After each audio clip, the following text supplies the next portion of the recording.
Hey there, everybody. Welcome into Leading Off and the first ever podcast with Dan Harris and Mike Maher. Mike, I'm so glad to be here. Usually when it's 2 months, I'm like, fine, I'll do this. I have to. I'm contractually obligated to. But this is like something that I would just do for fun. How are you? Thank you for joining me today. I'm great. Thanks for having me. And we'll see how much fun you think it is after, because no host that has ever done a show with me has ever done it again. That's fair. This is actually our last show for the week, you and I. So, I mean, we may never do it again, but we're going to see how it goes. Everybody knows the deal right now. Joe, I fired Joe long ago. It's been fantastic. Tuma's done a fantastic job. He's going to be in. Mayor and I are going to be in. It's going to be amazing as we go forward. Let's get started. I know Joe does some 3 up and some 3 down. I don't want to do that, Mayor. I want to do what stood out to you in a good way yesterday, Mayor. What were the big things that you were like, man, I cannot wait to talk to Dan about this? What is it? Well, in particular, there was a ton of good pitching. I counted 14 quality starts yesterday, and I didn't count any other day this year, so I don't know if that's a lot, but it feels like a lot. It feels it's like the most that you've ever counted, though, right? It's the most that you've counted I've ever counted. All right. And not a quality start, but Luis Gil. Well done. Thank you. He's up to 15 2/3 scoreless innings to begin his MLB career, which, I mean, yesterday was only like 4 innings or something like that. So I think it was like 4 2/3. Yeah. Yeah. It was an out shy of getting the win, but that's a big deal in, apparently in baseball history, and especially in Yankees history. Do you know? Oh, no. The last Yankee. You in the trivia. You must be the reason that I got all this trivia, right? Like, it was always you and Joe. Go ahead. I'm sorry. Well, Joe started it, and then Okay, that's fair. I continued it. I also am responsible for Joe's Tough Guys, which I know you love. Yeah, I love all the little bits that you gave Joe, man. You give Joe, he's like a dog with a bone when you give him any sort of. But go ahead, give me whatever you got. 15 2/3 scoreless innings to start their career is the most by a Yankee starter in the expansion era since 1961. Since who? And I'll give you a hint. He was a guy that bounced between, like, he had a lot of hype. He was a starting pitcher, then he had a lot of success in the bullpen, and then he went back to starting rotation to kind of bounce back and forth, and never really lived up to that hype, and was really a better reliever. Java? Yep. Yes. Oh, man. All right. The hints obviously helped, but I will take any victory I can get. Are you buying Gil? I mean, as much as he didn't give up a run in this one, he obviously walked, I think, 4 batters. Mm-hmm. The control has always been an issue with him. So are you someone who is interested in Gil? Well, look at us pronouncing his name, by the way, basically crushing life. Gil. Are you interested in this? Is this something where you're just waiting for the shoe to drop? I'm waiting for the shoe to drop. He was not good in AAA. He was pretty good in AA, but then he went to AAA. He had like a 5.6 something ERA, and even his like Sierra right now is like in the 4s. Yeah, I think his Sierra and his xFIP are like in the 4s. His regular FIP is fine, and his xERA are fine. But I don't think.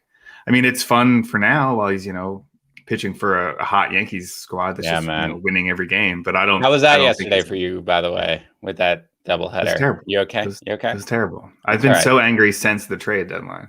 That's fine. Why don't you come be a Mets fan? We can basically drown our sorrows together. All right, that's the good. What about the bad? What stuck out to you in a negative way, or at least that made you feel sad? Whatever. Well, other than the Red Sox, who make me feel sad every day now. The worst team in the majors. True. Yes. You said it, not me. And it's all their fault. Chris Bassett got struck in the head by a line drive, which was a scary, awful scene. I guess whenever the update, like, is that he's conscious on his way to the hospital, it's like not great. They're like, oh, great, he's alive and conscious. Right. Terrific.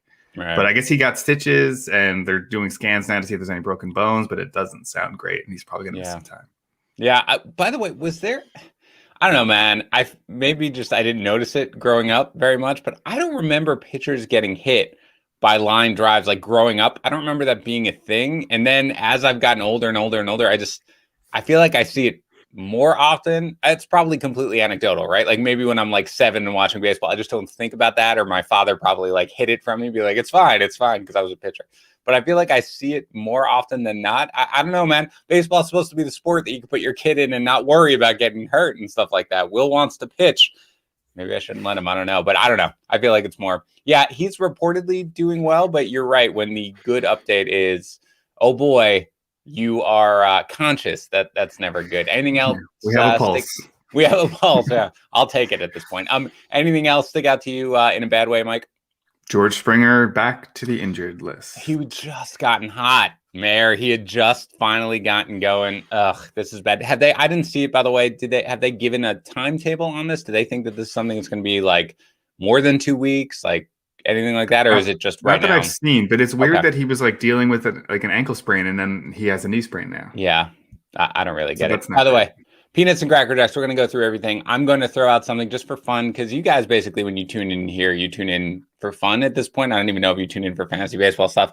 Let's play a game very quickly. You can put in the comments on the YouTube channel. One of the things I love to do, my favorite game with my buddies when I get together is right now, if someone retired, right now, you can say because of a catastrophic injury or something, never played another game, who right now is a Hall of Famer that you feel would be inducted into Hall of Fame if they never played another game? Start putting them in the comments. In the meantime, Mayor, let's talk about some baseball yesterday. Let's talk about Tuesday's pitching standouts. Let's talk about Corbin Burns, 6 shutout innings, 2 hits, only 3 Ks versus the Cardinals. So whatever, he's got a 2.13 ERA, an 0.91 whip.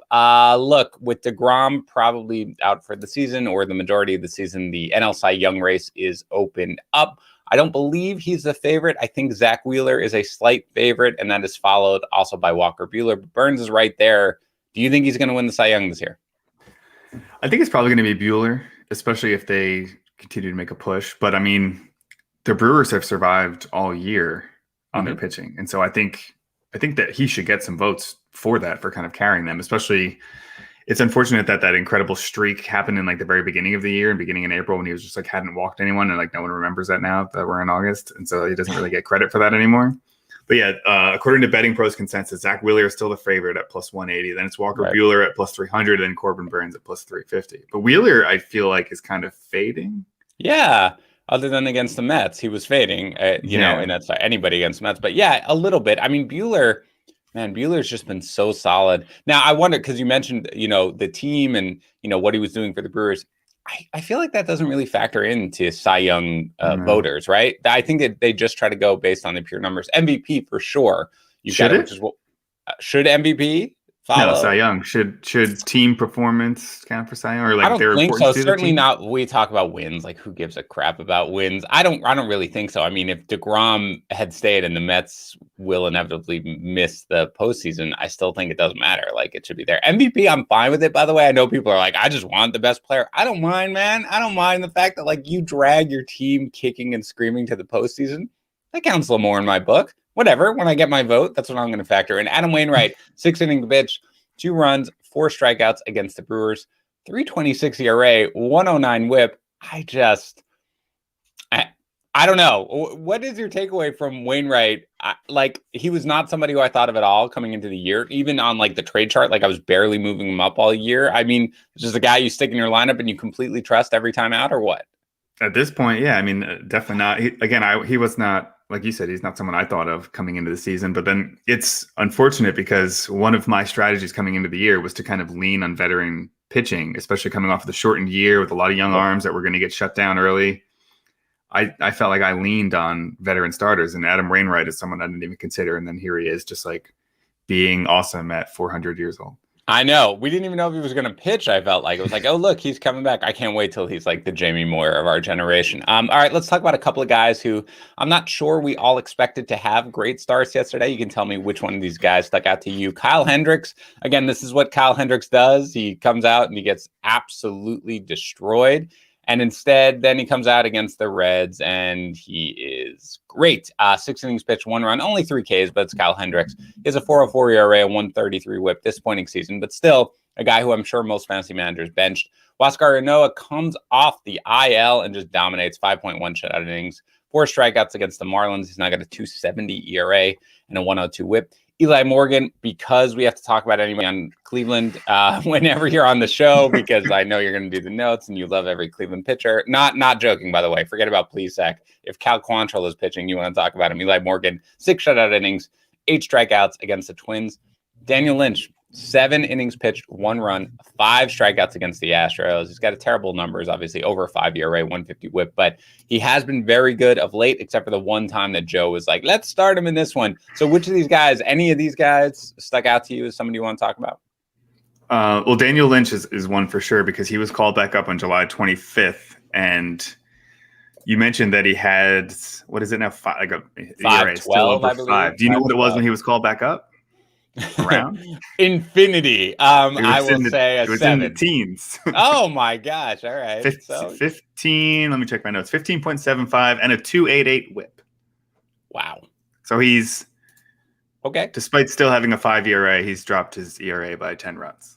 Are you trusting Daniel Lynch? That doesn't sound like a baseball player, by the way, right? I need a baseball player name, okay? Like Daniel Lynch, and maybe it's because I worked with someone with that name, but it sounds just like a very nice human who's not going to go out there and be a dominant baseball pitcher. I let that factor into my analysis. What sport should he play?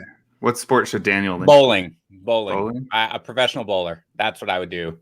That's probably the sport that I would choose, by the way, if I could do one thing. I love bowling. Anyway, let's keep going here. I don't want to get us sidetracked too much. Let's talk, though, very briefly, about Sandy Alcantara. 8 innings pitched, 1 run, 7 strikeouts versus the Braves. Takes the loss. 3.39 ERA, 114 whip. I mean, I don't know if you've recently updated your rest of season rankings, but I mean, is Alcantara like a top 20 pitcher? He only gets bombed if he's in Colorado and stuff like that. Is he a top 20 pitcher for you rest of season, do you think? The problem with him is that I do the Marlins recaps for FantasyPros, and I feel like I'm constantly writing Sandy Alcantara, 8 innings, 1 run, loss. Right. I get it. So there's no win equity there. And I think he's like 7-11 on the year or something terrible like that. All right. Yeah, let's switch to quality starts. He's much better than that. Like I have him in the FantasyPros Insiders League where we were in the finals. Let me ask you 2 guys. Do you have any interest in these guys? Ronaldo Lopez, once upon a time, eons ago, I was all aboard the Ronaldo Lopez train, and then he's basically been terrible. And now he comes up and he basically pitches like a reliever where he's like, I'm just throwing my fastball, I'm just throwing my slider. We're going to see what happens. It's working for now. 5 shutout innings, 4 strikeouts against the A's, 1.08 ERA, 0.72 whip. Vladimir Gutierrez, a lot of people pick him up for his 2-start week. 6.1 innings pitched, 2 runs, 7 strikeouts. His whip is kind of high, but a 3.87 ERA. And Tyler Anderson, 6 innings pitched, 1 run, 4 strikeouts against the Rangers. Which of any of those 3 guys do you have interest in? I've had interest in Gutierrez for a while now. He's thrown 5 straight quality starts. I picked him up in a deeper league like a couple months ago just because I really needed the innings. And so there was a few bumps in the road there, but he's been pitching really well for an extended period now. And, the Reds are kind of surging. And so it's great to have him going behind that offense. So as long as he can hang in there, he should get you some wins. And he's striking out a decent number of players too. I don't have a lot of interest in Reynaldo Lopez post-operatively. I can't blame you. I agree. Post-operatively, stay away from him. I agree. One last guy I want to ask you about, and that is Logan Webb. Correct me if I'm wrong there, because you and I, we tease each other a lot. We talk a lot. We tweet each other a lot. Did we do a clubhouse and was it Logan Webb in the beginning of the year? And I was like, oh yeah, Logan Webb is having a good spring. Am I mixing him up with somebody else? And you were like, yeah, I'm just not doing it because I don't really have interest in a guy like Logan Webb ever. Is that, I'm not kidding. Am I making that up? But we did that, right? We did. And I actually thought about that while writing the notes. And I was like, you? This is going to come back good. to me. I mean, I get that was against the Mets, but 7.1, 2 runs, 8 strikeouts, 2.92 ERA, 114 whip. He's getting better and better. Is he fully in your circle of trust? I think he is now. But to be fair and to defend my April stance, he was bad to start the year. And then he missed some time and then he came back. Mm-hmm. And now he's been fantastic since July. Yeah. But I mean, March and April and May, his ERA was like 4. Yeah, and his ERA overall is 2.92, and his whip is 114. He's not Daniel Lynch, man. We're not working off of infinity and getting us back down to 5.5. This guy's a quality starter. You blew it. I want to hear you say, like, I screwed up. Just say that. Just say that. I'm not going to say that. I did. Say, Joe is in the chat right now. No, calling you not. Out for throwing me under the bus. Joe, what? God, I gotta focus on football. Let me watch this show. God, what a bastard. Okay, let's go to hitting standouts. One guy I want to mention, ordinarily we'd probably skip him. Nelson Cruz, 2 for 4, 2 homers, 5 RBI. He's been pretty abysmal with the Rays actually since the trade, batting under 200. Is he a guy? Are you like mixing and matching with a week? Let's say you're maybe in a points league or something, and your roster is, you don't start that many hitters. Are you ever benching Nelson Cruz, or is he still just someone who you leave in your lineup and see what happens? I think especially in like roto weekly leagues, I think you just put him in your lineup and set it. Because if you try to get too cute, you're just gonna tinker too much, and you're gonna drive yourself nuts and miss the good stats and probably start him for bad stats. So you just have to let it ride and know that at the end of the year, it's going to be what it's supposed to be. Yep, very good. CJ Cron, another homer while he's at home. Start him at home. Evan Longoria, we always think of Tuma, of course, with Evan Longoria. Look, do you have interest in Evan Longoria rest of season? He has been really, really good. I don't understand why. I don't know what they're doing in San Francisco, why every one of their crappy players, pardon my French, is doing so well, but they all are. And I mean, I'm watching the game last night. I'm watching it closer than I usually do a Giants game because I like to torture myself with the Mets. And every hitter that comes up, I'm just like, oh no, that's Tommy LaStella. I don't want to face Tommy LaStella right now. Oh God, that's Mikey Stremski. He's gonna. Every one of their hitters is just somebody who this year is going nuts. Are you interested in old man Evan Longoria? I am, and I was interested in him like months ago before he got hurt. I missed all that time because I really needed his help at like third base in like multiple leagues. And I was like, oh, I don't think this will last, but Evan Longoria is looking pretty good this year. And then of course, boom, he got hurt like immediately after I said that and then disappeared for months. But I think the same thing whenever I watch the Giants and the Rays, or I look at like the box scores, I'm like, how are these teams good? Yeah. At least the Giants have pitching. The Rays are just starting no one I know, on the mound and just winning every game. Rays magic. Randy Arozarena, 4 for 5 with 2 runs scored. This is what Randy Arozarena does, I guess. He just is able to kind of close out every season just on a run. He's like completely tearing it up over the last couple of weeks, right? I mean, there's not much to do. He's universally rostered still. I think people held on to him. You just keep him in your lineup the whole time. And even when he slumps, you just kind of grin and bear it, right, at this point, because he's so streaky. Yeah, and if we're going back to April takes, I believe you were out on Arozarena. Never. I never said that. I never said that. Yeah, I'm still out, by the way. I'm not. I don't care the fact that he's going to basically have the best August ever. I'm out. I don't want any of it. Quiet. Okay, we would be remiss if we didn't at least mention Shohei Ohtani. 1 for 3, 3 walks, stole his 18th base. He was caught for the 8th time, so I think he's probably not going to win the MVP because of the stolen base percentage. Like, we like to see it over 75%, man. Okay? Yeah, the voters care. The voters care. The voters care, except Joey P., who doesn't care and will vote for him for Cy Young and MVP and any other Gold Glove, any other award that Joey can come up with. It wasn't I never thought about that. Could he win both? Joe actually said on our Betting Pro show a couple of weeks ago that he thought he would win both. No, obviously you didn't because you hate us. No, we don't. Joe said it wasn't a bad bet. Now, this is all the Ohtani, as Joe says. Here we go. Hold on. I'll do this for Joey.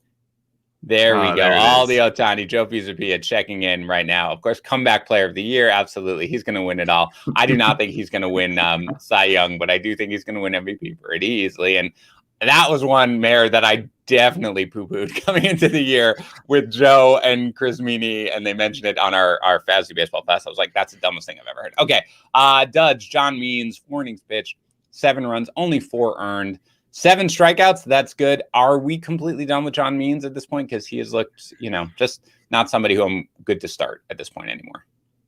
Yeah, especially he hasn't looked great since coming back. I was never really fully in. Like, even earlier in the year, I was like, oh, this doesn't feel real.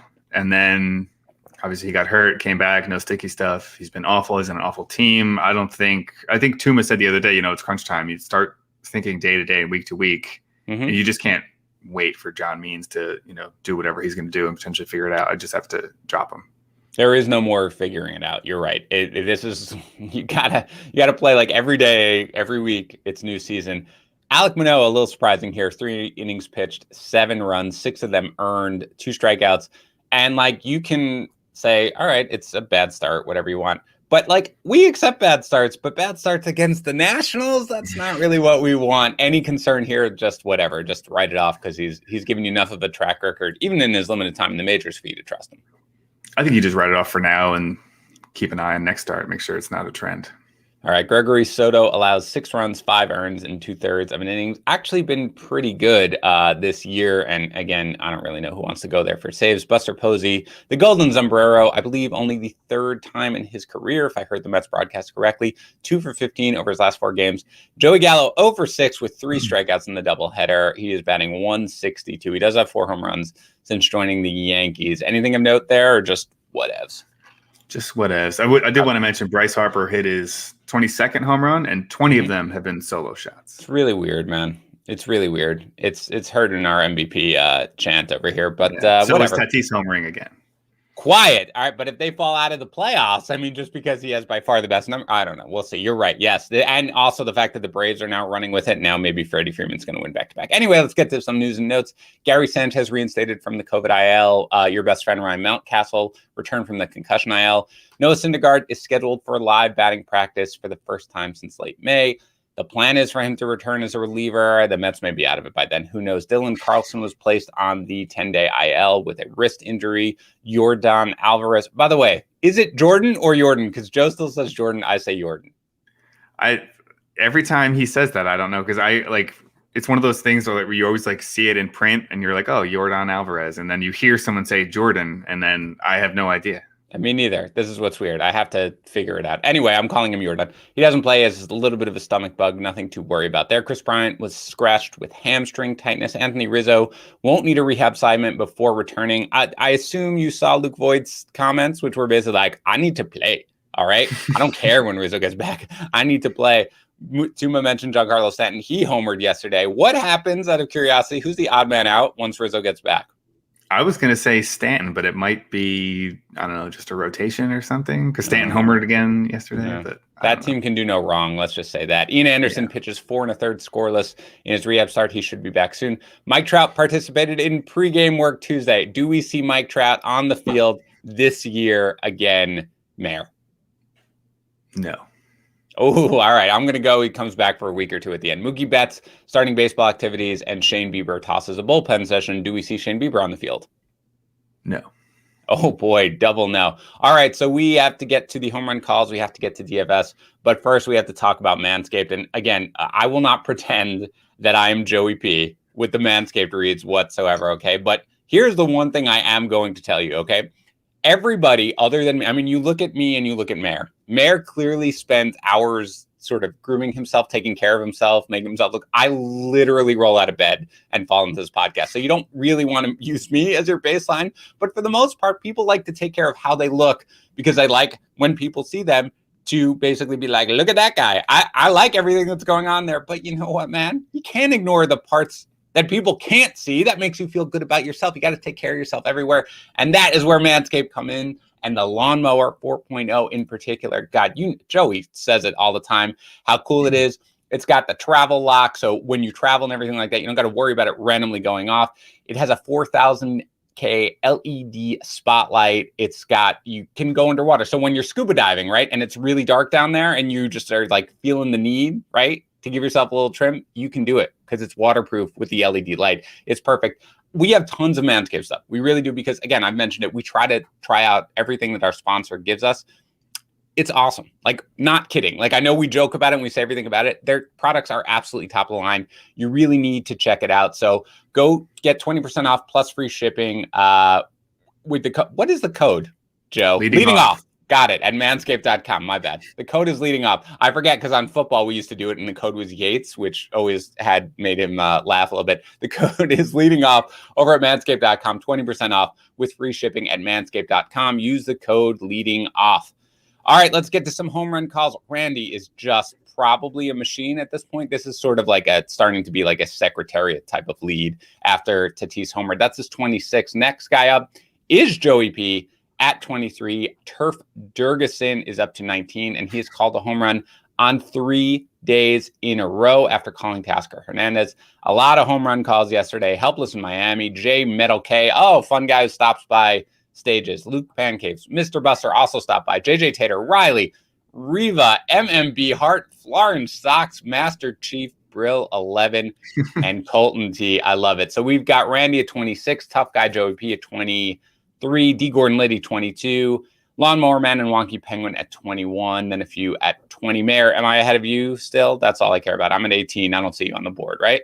It's unclear. I'll have to double check. All right. Yeah, I'm ahead of you. That's all I care about. I did have like a 4-month head start on you, but still, I will take it.